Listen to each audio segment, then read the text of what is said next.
pleasure for me to introduce and welcome the next speaker for today, Dr. Charles Wong. Dr. Wong is head of chemistry department at SQUIRP. Prior to joining SQUIRP, he was professor and Canada Research Chair at University of Winnipeg. He also holds adjunct appointments at University of Winnipeg, Jinan University, China, and University of Manitoba, and the Costa Rica Institute of Technology. His current research interest centers on method development, fate, and effect of constituents of emerging concern. For example, pharmaceuticals, PFAS, and their metabolites, and microplastics. Today, Dr. Wong will speak to us about microplastics measurement, interlaboratory calibration study for drinking water. Welcome, Dr. Wong, and we look forward to your presentation. It's a pleasure to be here. I'm Charles Wong, Department of Chemistry at the Southern California Coastal Water Research Project Authority. And today I'd like to discuss on a high level our microplastics intercalibration study for drinking water. So what I'd like to describe is some of the impetus behind why we're doing this and how the study is set up, both from initiation through to where we currently stand and what's ahead, and describe in detail what the significance and the ramifications of this would be. So a little bit of background towards the motivation and impetus for the study. Back in the fall of 2018, the state of California passed two pieces of legislation. The first piece of legislation is Senate Bill 1422, which requires the implementation of microplastic measurements in drinking water starting in later this year. There was a second piece of legislation, Senate Bill 1263, and that required the development of a statewide management strategy for microplastics in coastal waters. So these were two pieces of legislation which requires adoption of measurement methods that would be standardized and approved, that could be done throughout the state of California. And these are these methods that would need to be scientifically sound, and they would also need to be feasible. So not only in terms of the technical aspects of being able to be accurate and precise enough to measure microplastics in drinking water, but also be something that labs can do with regards to both levels of complexity and with regards to amount of time available. And this all had to be done in a matter of what is effectively just a handful of years, which is a significant challenge because the typical means by which to develop methods is often a very, very long process that takes many years, and in some cases, even decades. Often you have to decide, well, what methods do you want to standardize? There often might be many of them. Then you got to figure out how you're going to go about doing it, including managing data. Then perform and execute those kind of studies among different laboratories to figure out what the performance is. And based on that information, to refine those methods, to reduce the variability, and reiterate the process to get better results. It's a very long process, and the legislation requires this to be done on a very, very short amount of time. And that's especially challenging with regard to microplastics because the current state of knowledge in the field with regards to measurement is that there aren't really any standardized methods. People are pretty much doing whatever happens to work, which means it's very difficult to intercompare studies because it's not sure how different methods would deal with strengths and limitations, performance, and variability, and so forth. And it's not even clear what it is that's important to measure. Is it the size of the particles that matters? Is it the shape? Is it the polymer type? Those are unknowns with regards to not only technical performance of measuring microplastics, but also in terms of what types of characteristics of microplastics matter more with regards to human and ecosystem health effects, which is ultimately what we're trying to mitigate. So at the moment, there's not a whole lot of consensus yet on measuring microplastics, and there's a lot of challenges. But what this legislative requirement is a way to meet the significant need in this field for consensus and to provide a way to help standardize microplastics measurement, and also to understand how the various aspects of doing these measurements could affect performance in terms of accuracy and precision. And that's necessary to be able to intercompare studies and provide a big picture in terms of occurrence rate effects of microplastics. Again, very challenging to do in what was originally a 2-year time frame, but I'm here to tell you basically where we currently stand and what we've done and what is to come. So in a nutshell, the SQUIRP intercalibration study is a response to the legislative requirements of the state of California. We're developing standard methods for several candidate methods.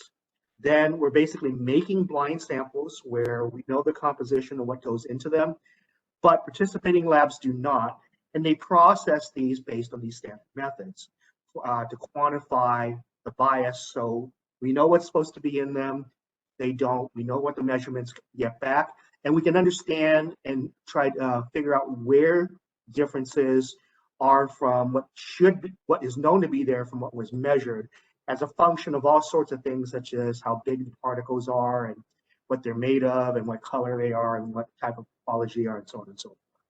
So that allows us to quantify the capabilities and the limitations of these methods on a number of different levels. Because we have triplicates, we can quantify them off the same laboratory. Because we have a number of different laboratories, we can quantify them in terms of a cross-lab variability, and a cross-lab variability not just for experienced labs like some of the trailblazers in the field that have studied and pioneered this work for a while, but also novice labs that are new to this type of analysis, which would very much be the case for many of the laboratories that would be monitoring for microplastics. So we want to be able to have methods that not just the expert labs can do, but also the labs that are more along the lines of the levels of experience and knowledge of those that would actually be doing monitoring for microplastics.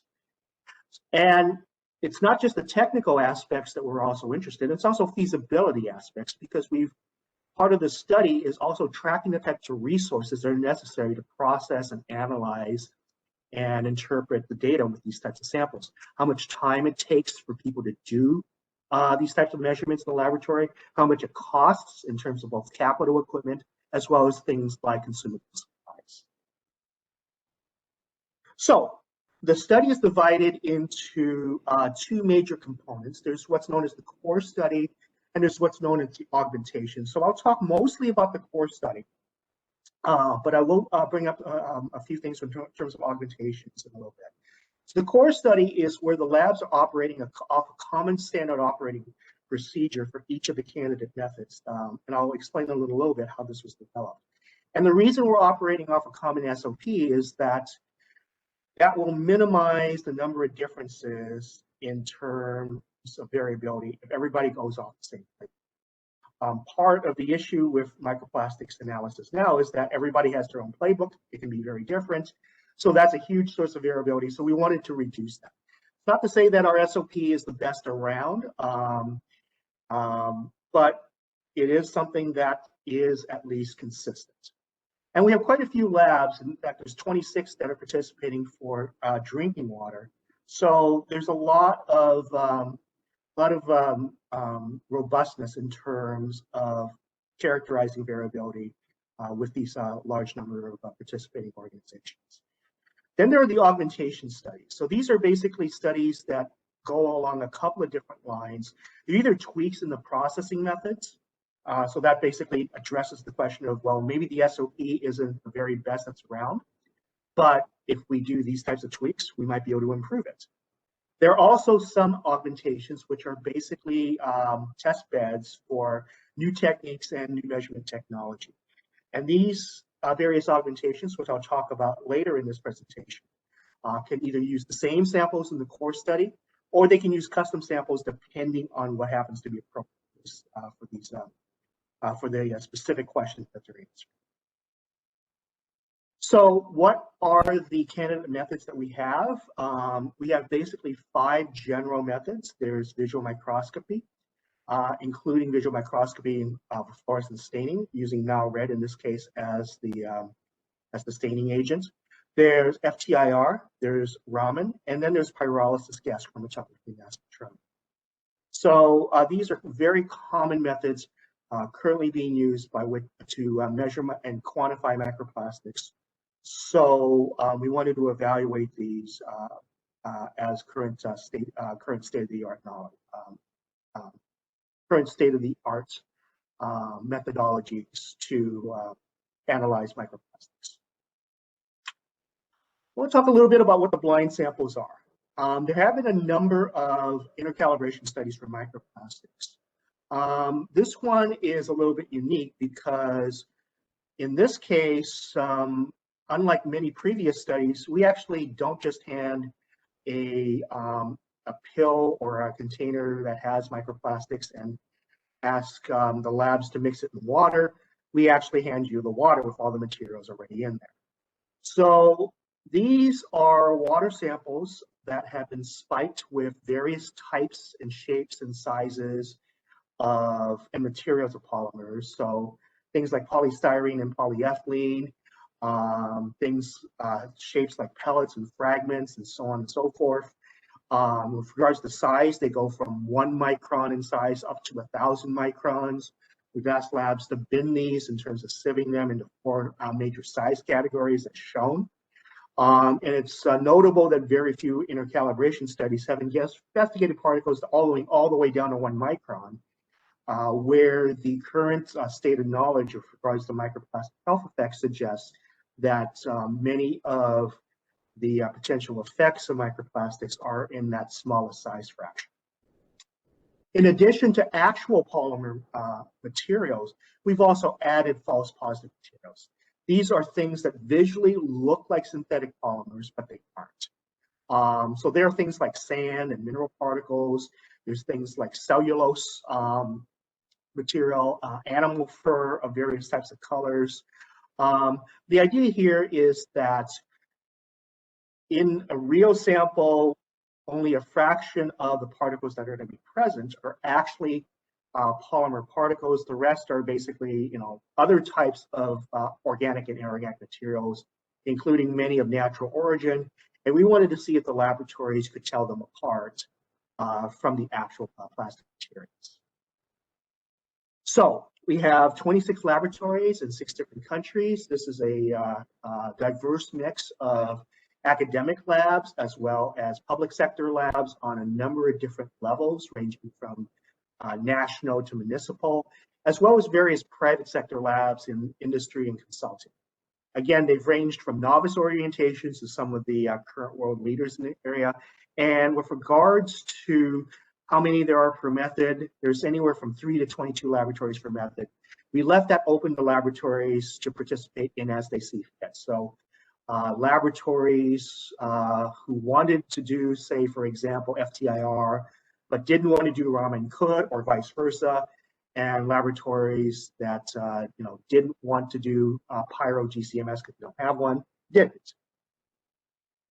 So with regards to what the lab work looked like, basically something along the lines like this. So you can see here, there's a whole pile of partially complete blind samples sitting on a lab bench, ready to be completed and shipped out, that would go to the laboratories where they would basically do processing of samples, and I'll explain what that is in this case for drinking water. That then goes to identifying and categorizing particles by visual microscopy, taking pictures and measurements and so forth, and then doing selected chemical analysis by the various measuring techniques that we had previously talked about.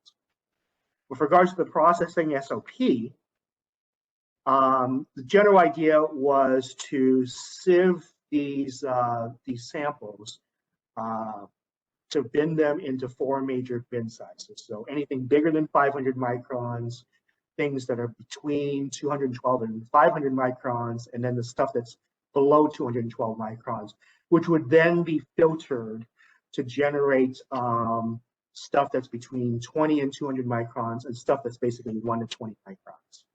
Those 4 fractions would then be subjected to analysis first by microscopy and then by instrumental confirmation of material, as we talked about in this slide. So what kind of data do we get? Because we've actually completed the laboratory analysis, and right now we are in the middle of the data analysis and interpretation of all the participant labs. Because we have not yet made our recommendations to the state of California towards methods, we're still in the midst of processing that. I can't show any actual data, but these plots here will give an idea of the kinds of information that we're looking at. So in something like this, we would get methods across different types of laboratories to give an idea of how much recovery we have and how much variability there's associated with it. That then we divided into a number of different types of categories, such as, for example, the size of effectiveness of analysis would depend on the size of the particles. You would imagine that the larger the particles, the more effective and the greater recovery you get, and that actually is what we see. So there's some interesting tweaks to that. There might be differences with regards to the types of plastics that are available, and there might be differences with regards to types of matrices. I'm mostly talking about clean water, but at the end of this presentation, I'll say a few words about the other types of matrices that were also involved in the study. The core study, and that's one of the two parts. I'd like to talk a little bit about the standalone augmentations. So these tend to fall into two different camps. So first would be tweaks in the kind of processing methods. So to kind of see if the SOPs that we have may not necessarily be the most efficient, and some of these would be along the lines of making them more efficient. So some of these SOPs could be technical. So for example, there are different types of filters that you can use to size fractionate microplastic particles. So some of these might work better than others, and that's being investigated. And there are also augmentations that are more on the logistical aspects. So for example, one novice lab has processed 2 sets of samples, one after the other. And the idea here is to see if gaining the knowledge and doing this type of work would result in better performance, both from a technical aspect as well, accuracy and precision, as well as from saving time and effort in various steps. And that's something that could be very, very useful to know with regards to laboratories that are new to this type of analysis and doing this for monitoring purposes. There's a number of augmentations that are using this study as a test bed to showcase new techniques, whether they're new screening methods, providing less complex information, but in a shorter amount of time to make a decision about whether or not to proceed along with more detailed and time-consuming tests.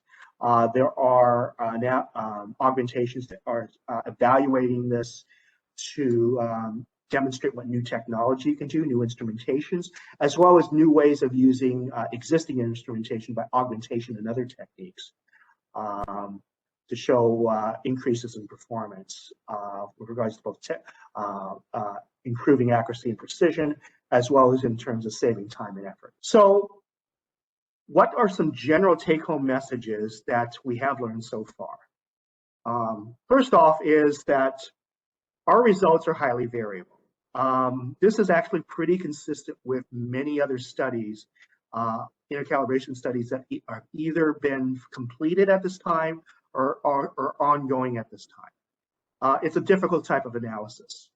We have found correlations of results in terms of accuracy and precision with regards to specific characteristics of microplastics particles. I mentioned that larger particles tend to be easier, and that is true, at least to a certain extent. It's what you expect. And there are correlations between things like experience of the laboratory and the kind of procedures that you would use, although these types of correlations aren't necessarily those that you might expect. Just because the laboratory is more experienced does not necessarily automatically mean that accuracy and precision improve to by leaps and bounds. So there's some interesting tweaks on the data which we're still currently trying to study with all the partners, all the participating labs that we're working with. Contamination definitely is a big deal. So a lot of labs see particles that we didn't add to the blind samples. We've also noticed that some of the particles disintegrate and fall apart at various parts of the process. So that is something that we are working on, trying to get a better handle on. And the third point is that it's fairly likely that more than one method is going to be suitable for monitoring microplastics for regulatory purposes. Right now, again, we're trying to understand the strengths and limitations for these types of recommendations, and also working on developing priorities and tiers based on things like the amount of time it takes to do some of these analyses, and are there basically screening methods that can give you less complete answers, but in a more rapid manner, so that the types of monitoring that's done can be customized and streamlined. There's also another component, which is accreditation, because this is for monitoring purposes, we need to ensure that labs can process and analyze these samples appropriately. These could be labs that are in drinking water utilities, or the various contract laboratories that would provide services towards these ends. So part of this particular project is also working with the ELAB program, where we're making recommendations for how to go about certifying labs to do these types of analyses in regards to the kinds of inspections that they need from ELAB inspectors, the types of records they need to keep, and the kinds of samples that they would need that are spiked, very much like blind samples like what we have here, to show that they can perform this in a reasonable manner. And of course, training of staff to how to go about doing it. So that's currently in progress. So I mentioned earlier what our timeline is, and this is our timeline as originally imagined. We had a workshop back in April 2019 at our facilities where we gathered experts from around the world that put together SOPs based on current best knowledge for this course study. Then we also had training courses for a number of labs, especially those in the California region, to show them how to go about executing these SOPs. We create the blind samples and ship them out, and we would have had back in the fall a workshop to show and interpret the results and to provide recommendations where we'd work in breakout groups. And this would also paired with a concurrent workshop to understand human and ecosystem effects of microplastics. And I would have turned in a final report earlier this week. Timeline wasn't quite the same for obvious reasons. So creating the blind samples and getting the data was pushed back, again, for obvious reasons. And where we showed and interpreted the results, that was done remotely. And we're currently working on breakout groups via video conference and offline work to do a deep dive and understand and interpret the data so that we can provide recommendations towards monitoring. That's going on concurrently with the lab certification that we're developing. And on May 19 is a public presentation to the State Water Board that will provide our recommendations towards drinking water monitoring methods, followed by a 30-day public comment. Believe it or not, we are still on time to meet legislative requirements. It's been challenging, but we've been able to make it work. So that brings to the an obvious question is, how did the 800-pound elephant in the room change things? Well, obviously it affected things, but also it allowed for a lot of opportunities, which we otherwise would not have had.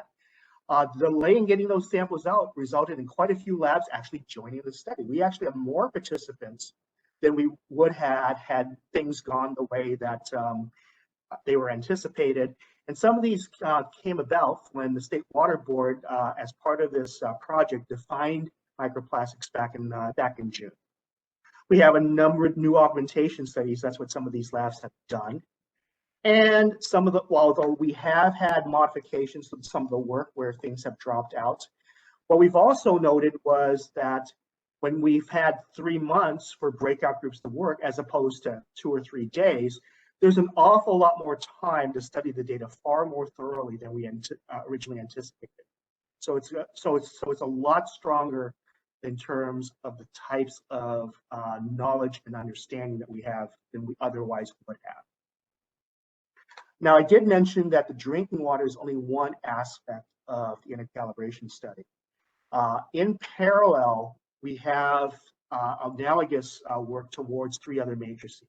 So simulated surface water, dirty water, that has stuff that you would imagine would be in something like a lake or a river.